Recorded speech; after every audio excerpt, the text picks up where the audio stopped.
yet. It's slowly growing, but today we have 6. But when it comes to the master's level, we have a number of them. I think it's more than 120, probably even more than 130 right now. So this presentation is going to be a little bit first about Sweden in general and what studying here is all about. Then I'm going to go into presenting Uppsala University and different study options we have. I'm going to follow that with some practical information about application and scholarships and housing and all that. And I'm going to end the presentation by giving you some idea about what you can expect when you hopefully arrive next autumn and what you should experience during your stay in Sweden. So at any point, if you have some problems, let the organizers know in the chat, and they will surely help you. So welcome to Sweden. Sweden, as you see, is a very small country in the world, but it's actually quite a large area of Europe. I think it's the 3rd largest country within Europe, and it's located way up north, a long way away from India, for sure. But it's a nice country, and I think one of the things you might have heard of it, that even though Sweden is a small country with 10 million people living there approximately, it's one of the most innovative countries in the world.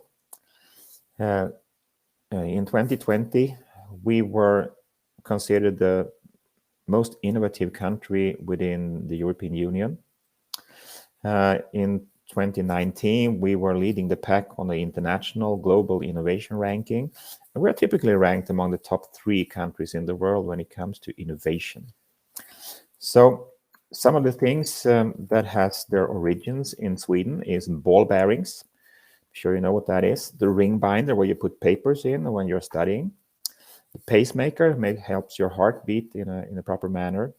Styrofoam for packaging, chromatography for protein purification, for example, and last but not least, the zipper in your trousers. All those things are Swedish inventions. And some of the brands you probably heard of, but maybe didn't know they were Swedish. H&M, Spotify, IKEA, Volvo, Skype, our pride and joy. That's a former Uppsala alumni who started Skype. And you have Tetra Pak and some others. But of course, these days, Sweden is very much known for the gaming industry, which is probably one of our largest export areas over the last few years, with Candy Crush Saga leading the pack there. Now, I'm going to start talking a little bit about what studying in Sweden entails and what that is about. And because the reason why Sweden is such an innovative country can be traced back to the way we think about education. And Swedish education rests on 3 pillars, so to speak. We focus on giving you skills and knowledge to help you develop new ideas. Sweden is also a very open society with a strong focus on sustainability. So when it comes to new ideas, we think in Sweden that it's really, really important to be critical of things.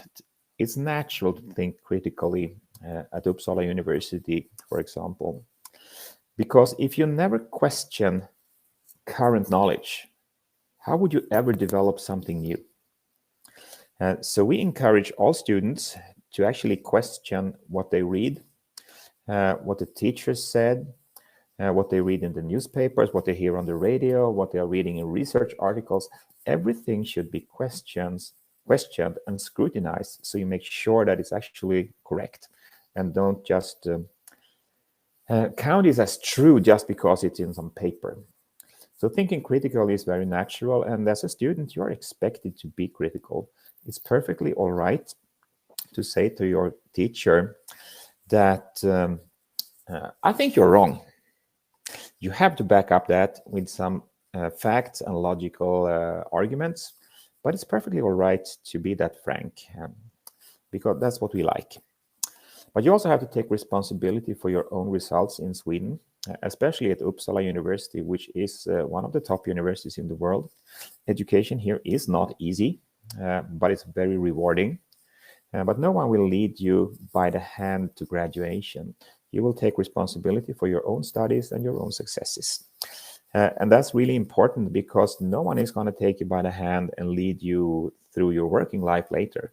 So during your studies here, you will be trained to be an individual who can take responsibility both for your own results and for your team's result. And this is part of the way we train you to create new ideas. And that's kind of important because when we talk to employers across the world and ask them, what are the key things you are looking for when it comes to new employees? What they say to us almost exclusively is that the number one priority is to have staff that can contribute in innovation processes, that can contribute to create new ideas, new business opportunities, and new products. And to do that, you need to be able to work very much structured, but also creatively, to find the facts you need to solve a problem, to evaluate the facts and see if they are true, to combine the facts to actually solve the problem or task you have at hand when you're working after graduation. So those are important skills that you get automatically when you are studying at Uppsala University, because that's built into the way we teach you. I understand that it might be very foreign for you to question a teacher. In some cultures, that is very typical. In China, for example, but I think in India also, the respect for a teacher is quite large. We still have respect for each individual in Sweden, but we also have a very open society with very informal relations between teachers and students, between students themselves. So we address teachers by their first name. So I'm Joachim, not Professor Ekström, which some people tell me, but first name basis. The teachers' doors to their working rooms or offices are typically open for you to just drop in and say, hi, John, how was your weekend? By the way, I have a question about the essay you want me to write.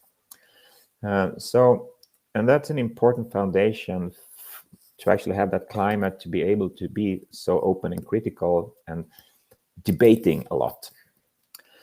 But as I said, that doesn't mean we don't respect each other, because that's actually what we do. Equality and respect for each individual is really, really important in Sweden. That it doesn't matter who you are, where you come from, what's your background, if you are male, female, transgender, we don't care. The only thing we care about is your behavior and your personality and what you can contribute with. And we think students are important. They are so important that we want students to influence all university decisions. So there's actually a rule at my university that on every governing body, from the vice chancellor's council down to when I'm doing some work, we always have to have a student representative there to represent the student's voice, because we are not going to be here forever, and it's important that our current students help the university move into the future. And that's the reason why we have been surviving since 1477, because we always try to renew ourselves by using our students and other tools, of course. The third pillar in Sweden is sustainability. I'm sure you've heard about that. We have a tradition of sound thinking and rationality. And when it comes to sustainability, that's not just trying to keep man and nature in balance, but it's also about gaining sustainable skills. Because let's just face it, the facts about the world that we know today, they will have a best before date. We always learn new things. So the facts is not the value you get out of an education, but the real value is the ability to find the facts, to evaluate the facts, to understand and combine facts to solve problems. Those are sustainable skills, what usually called transversal skills, that we try to give all our students, because those are important skills that will last you a lifetime while the current fact base is something that will change over the years. I think what you can be prepared for in Sweden is also fewer lectures and more individual studyings. That's quite unusual for some students. Depending on the program, you might have 1 or 2 lectures a week, or maybe 1 lecture every day.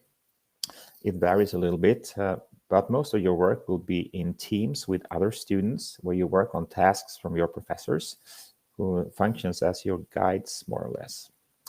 There will be a lot of teamwork and projects. Problem-based learning is quite big at Uppsala University because that's important for us. You should also be prepared for the weather. I've been to India a few times. I love the warm climate there. Sweden is really nice and warm in summer. However, this time of year, in October, November, is quite dark, rainy, and going to be a little bit cold. In the winter, the temperature drops to, let's say, -10 normally. Could be down to -20 almost, but that's rare. But on the other hand, if you're staying inside and have good clothes, you will stay nice and warm, so that's not going to be a problem. The cost of living is also something you need to be prepared for.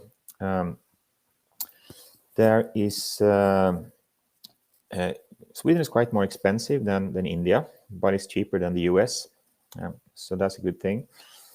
I know many students calculate with getting a job during their studies to finance their studies, and that's fine. You can work while you study. That's allowed on your student visa.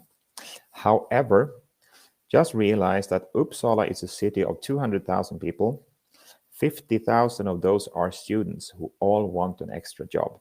So it will be close to impossible for you to get a job. That means that you need to have your finances sorted for your living expenses and tuition fees before you arrive. That's really important, because otherwise it can end in disaster for you. Because I just have to be honest, it's difficult to get a job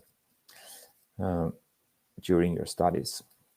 But you also will have lots of fun and new experiences, and I'm going to go back to that at the end of the presentation. So let's move into Uppsala University. Uppsala University is the first university in Sweden, as I said. 1477, we were founded. The second runner-up is, I think, was 200 years later or something. It started in Uppsala city, which is a city very close to Stockholm, which is the capital of Sweden. But a few years ago, we also merged with a smaller university on an island in the Baltic Sea that's called Gotland. And we now have a campus there, what we call Campus Gotland. And I'm going to start talking about that in a while. Overall, we have 12 modern campus areas, and they are all in some kind of historic setting, because both Uppsala and Gotland are very old, traditional, historic places. But the campus areas are modern, and you will quite often find that the building you're studying in is maybe 300 years old, but the actual interior of the building is brand new and very high-tech in many ways. So let's start talking about Campus Gotland, where we have bachelor studies and master studies. Campus Gotland is a World Heritage Site of the UNESCO. It's a medieval city on an island in the Baltic Sea. What you see on this picture is the wall that surrounds the whole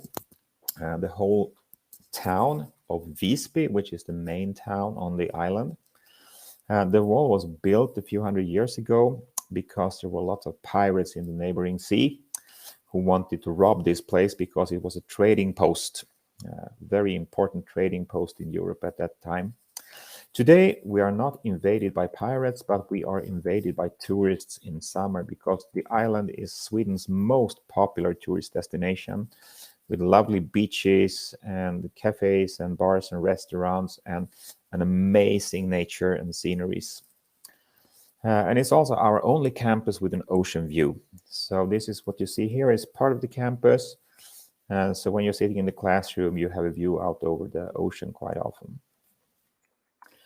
The island is very nice, and the campus has a sustainability theme. So many of the programs we have there and a lot of the research is related to sustainability in one way or another. One example is this one. This is a bachelor program. It's called Energy Transition, Sustainability and Leadership. This program is about companies who need to transition from, for example, fossil-based fuels to more sustainable fuel sources. That's not an easy transition to make because you have to balance environmental factors with finance and with human resource issues and stuff like that. And this is a 3-year bachelor that trains you to work with those things and help companies transition in a better way than they might do without you.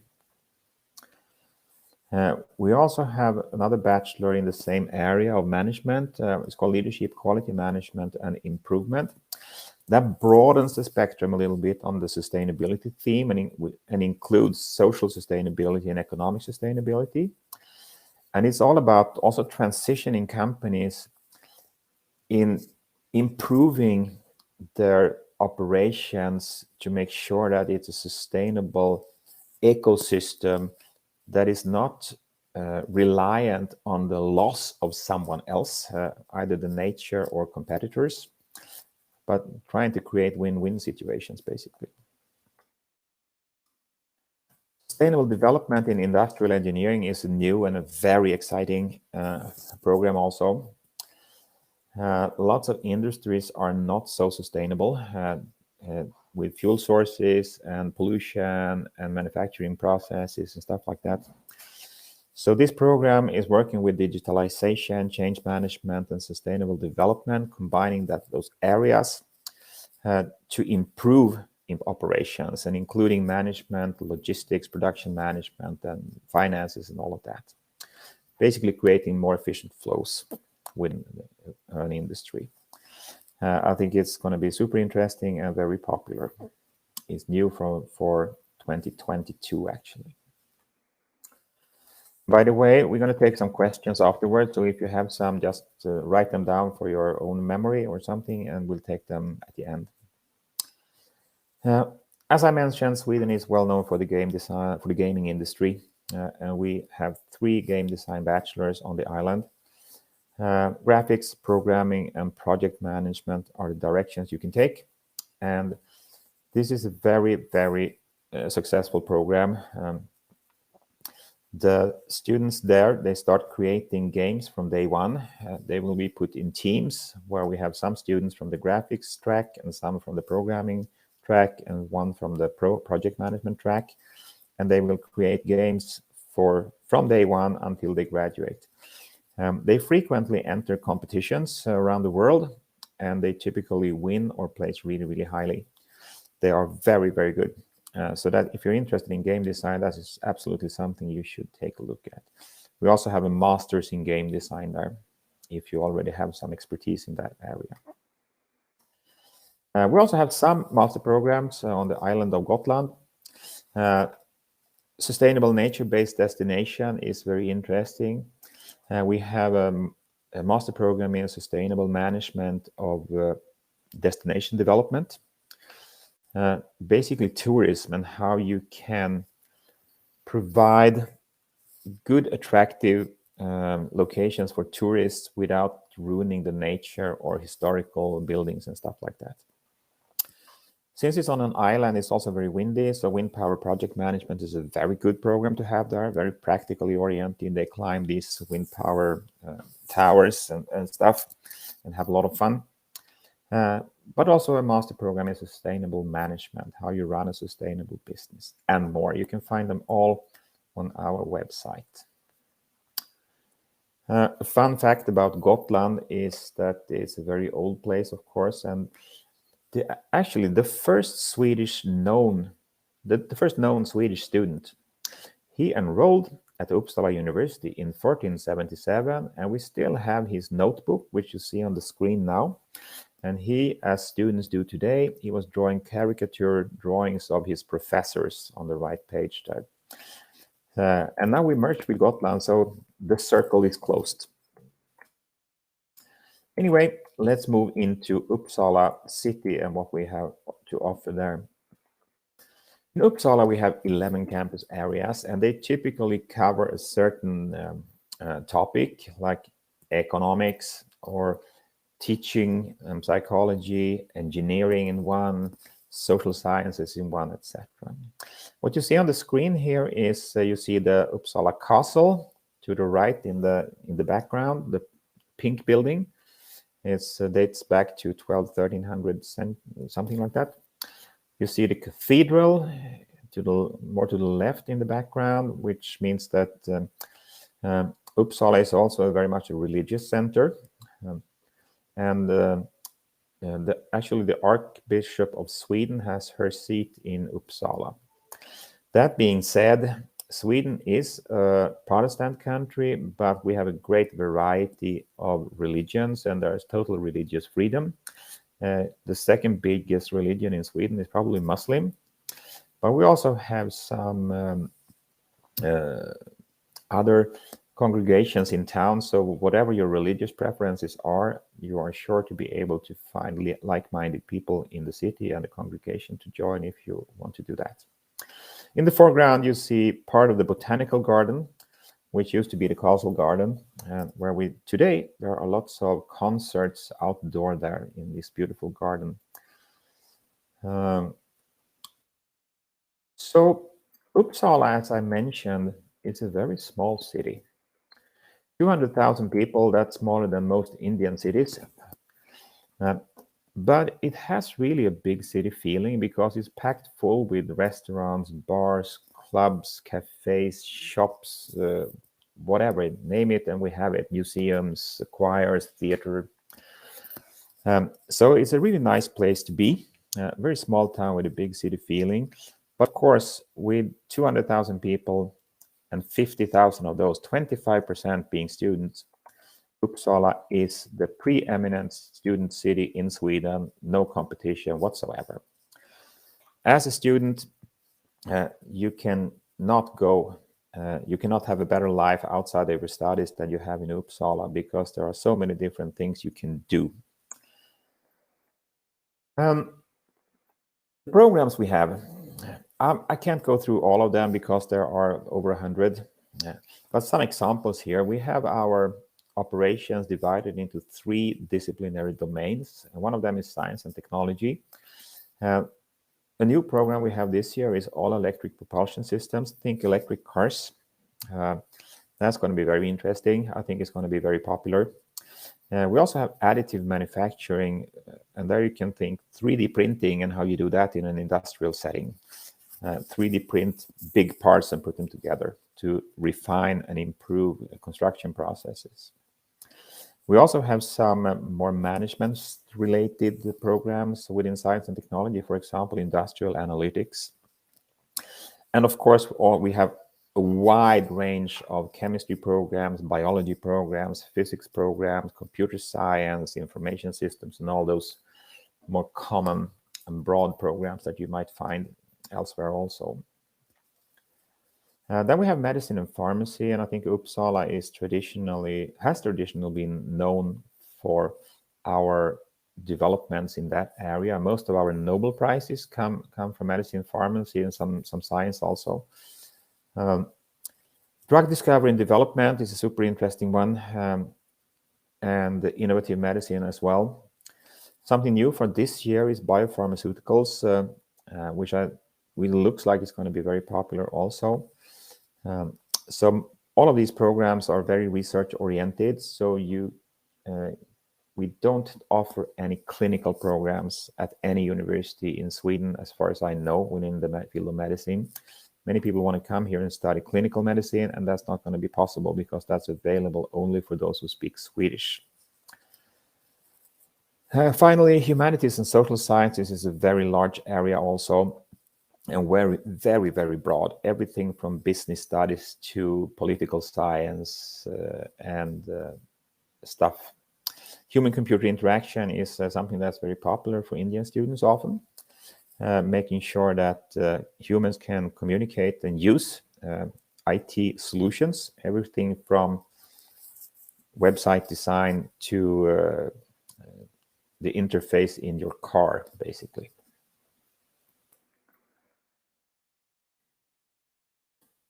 Some practical details.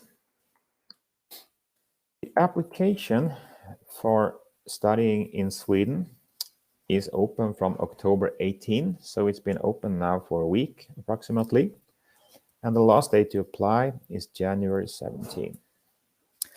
Then you have a couple of more weeks to document your qualifications. That means in most cases that you can upload PDF files on the application portal. And the good thing is that we have one application portal for all Swedish universities. So if you want to apply to several different universities, you do it on the same place, in the same way, and the same documents are necessary. You also need to pay an application fee, which is approximately $100. And that fee covers applications to all Swedish universities. So just one fee apply to, I think you can apply up to 5 different universities today. There's quite a lot of people who want to study in Sweden, so the admission period is quite long when we look at all the documents you have provided. So the admission results are published on April 7 for the master programs and on April 13 the bachelor programs. And then the semester will start in August, September in 2022. As an international student and a fee-paying student, you are allowed to use our housing guarantee.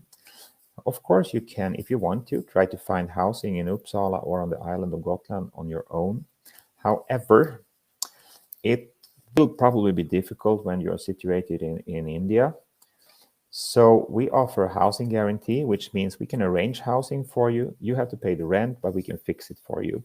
So how that works is that we have agreements with landlords where we contract them for maybe 3,000 different rooms, apartments of different sizes, and then we let you use them. So all admitted students will get an email with a link to an online application form to use this.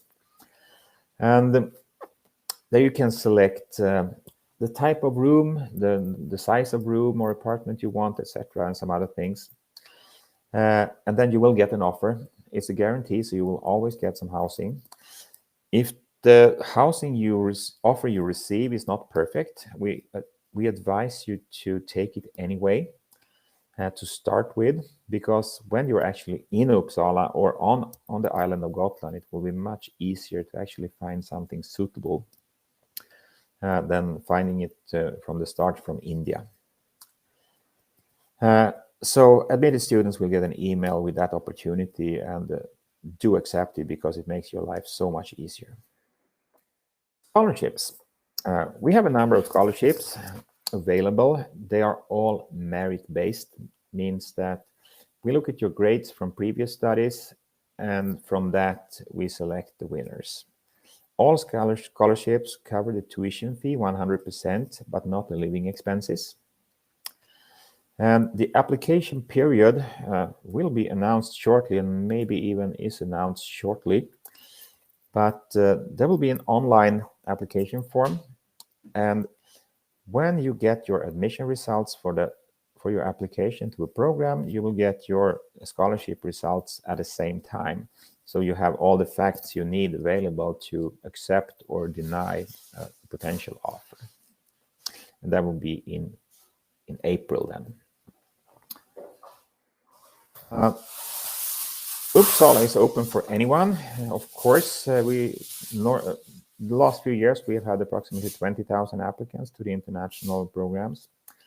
We are looking for a certain type of student who can really benefit from the way we perform education. We usually want you to have a good theoretical base in the subject you want to study. And typically in Sweden, you cannot switch majors, so to speak. So if you have a bachelor in engineering, you probably won't find an opportunity to study a master program in management. But you have lots of master programs in engineering. So you need to continue from your basic bachelor to the same, more or less the same subject anyway. You also need to speak and write English without problems, and that's usually not a problem for Indians. If you're not comfortable doing it, you will struggle, especially in the beginning, because again, Uppsala is one of the top universities in Europe and the world, and studying here is not easy. It will start from day one, and if you fall behind, it will be very difficult and frustrating for you to try to catch up. And a lot of that hinges on your ability to speak and write in English. But again, that is usually not a problem for students from India or Pakistan or areas around that. So, but I just want to mention it anyway, so you're prepared for it. So if you go to Uppsala, try to practice your English speaking and writing before you come. That will help you a lot. We also want students who enjoy problem solving, because we work with problem-based learning. You will work in teams, and it's important that you are an independent team player who take responsibility for your own results, as well as contribute to the whole group's results. And also, if your future includes possibility of a PhD education, if that's something you're thinking about, I think Uppsala should be one of your absolute top choices in Europe. We have approximately 35% of all our graduates continuing with a PhD somewhere in the world, and that's a very, very high percentage. Most of our master programs are very research-oriented, so it's a very good stepping stone into PhD studies at Uppsala University or other prestigious universities across the world, because a master's degree from Uppsala University is worth a lot within academia, because we're a well-known name, and also, of course, of course, most of our students still go out and get a job, and a degree from Uppsala will be very valuable there also, of course. We are not unknown in the world. Some final words then on what to expect before we take some Q&A. When you arrive, you will arrive mid or second half of August next year. You will arrive on Stockholm Arlanda International Airport, which is located midway between Stockholm and Uppsala. If you are going to the island of Gotland, you continue directly from there with a shorter flight. The flight from the international airport to Gotland is only 40 minutes or something like that, so it's a very short hop.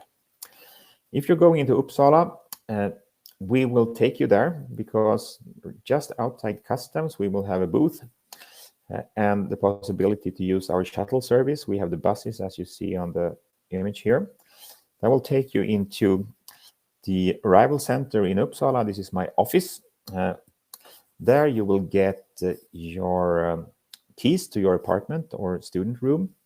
You will get the Wi-Fi codes so you can connect to the outside world, and some other welcome information. After that, we take you in minivans out to your different housing areas and make sure that you find the place where you want to live. And the same thing goes for Gotland. This is the Visby airport, smaller airport. There we will pick you up in minivans also and take you to the welcome center and further out into your different apartments. On the island of Gotland or in Uppsala, either way, you will have the last week before semester starts, which is typically the last week of August, will be an orientation week with lots of fun and interesting activities where you get to explore the surrounding areas, learn some Swedish, and make some new friends. The week ends on the Friday with a welcome ceremony in both Uppsala and on the island of Gotland, where the Vice Chancellor and other prominent figures are holding speeches and making sure that you feel right at home in your new environment. Finally, I want to mention something about your bucket list, what you absolutely should try to do. When you are in Sweden, really, you have to. If you are studying in Uppsala, you need to join a student nation, because student nations are the hub of student life in Uppsala. They are 13. They are named after provinces in Sweden. And the history is that they have been there for 200-300 years. Originally, it was a way to keep students from the provinces in check during their stay in the big city of Uppsala in the 1700s, because young people, when they go to the big city of Uppsala, they misbehave. So the student nations used to have their own court systems, and in some cases, jails. These days, they are social entities. So each new nation has a restaurant, a pub, bar, a cafe. They have theater ensembles, they have musical orchestras, they have libraries, they have some housing. They arrange parties and dinners and all sorts of fun stuff. If you are studying in Uppsala, do join a student nation. It's very cheap. It's not mandatory, but that's a way to also expand your network of friends and contacts during your studies, because on campus you will meet more or less people who study the same thing as you. But here you will meet students who study completely different subjects. But who knows, maybe you as an engineer meet your former or your future business partner here who's studying, I don't know, biology or something. So this is a way to cross-contaminate all the subjects. So that's going to be very interesting and engaging and fun for you. Some Swedish delicacies, of course, you need to try. On the top left, we have something called sill, pickled herring. That's something we eat, well, every special occasion. We eat it for Christmas, we eat it for midsummer, we eat it for Easter, we eat it, yeah, I don't know, every way, always. I love it. I think it's really nice. You should try it. Something I still need to get used to is on the lower left. It's called surströmming. That's fermented herring. That is an acquired taste. My wife loves it, but it's not for me. You should go on YouTube and see some hilarious clips with Americans trying fermented herring in Sweden. Do that and you'll see what it's all about. But my favorite is to the right, cinnamon buns. I love it. That's that's a favorite pastry in Sweden. And something you will do quite often in Sweden is to fika.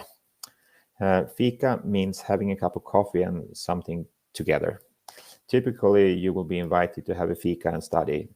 Your friends will tell you, come over for a fika. So fika is a verb and a noun, and it's a very typical Swedish thing. We do it all the time. And cinnamon buns is a big part of my fika, that's for sure. Of course, also when you are studying at Uppsala University, you should take the opportunity to explore Europe. Your student visa gives you access to the whole Schengen area, which is the dark blue here. You can explore Rome, Paris, Spain, all of those beautiful places. And many students actually do that during summer. There are some special train tickets available where you want to go backpacking by train. I think it's also available on flights now for students. So you can move around Europe during your summer months when you're not studying. That's a very nice way of exploring the world. Finally, last slide, some useful resources. You find everything you need to know about the programs and how to apply, etc. on our website. That's the top one there, uu.se, admissions. There are some other also that might be useful for you that you can find. But of course, one of the most useful resources will be our partners, Europe Study Center. So please make use of their knowledge. They are trained by us. They know how to make a correct application and can guide you to the right program that leads to your future career. And by that,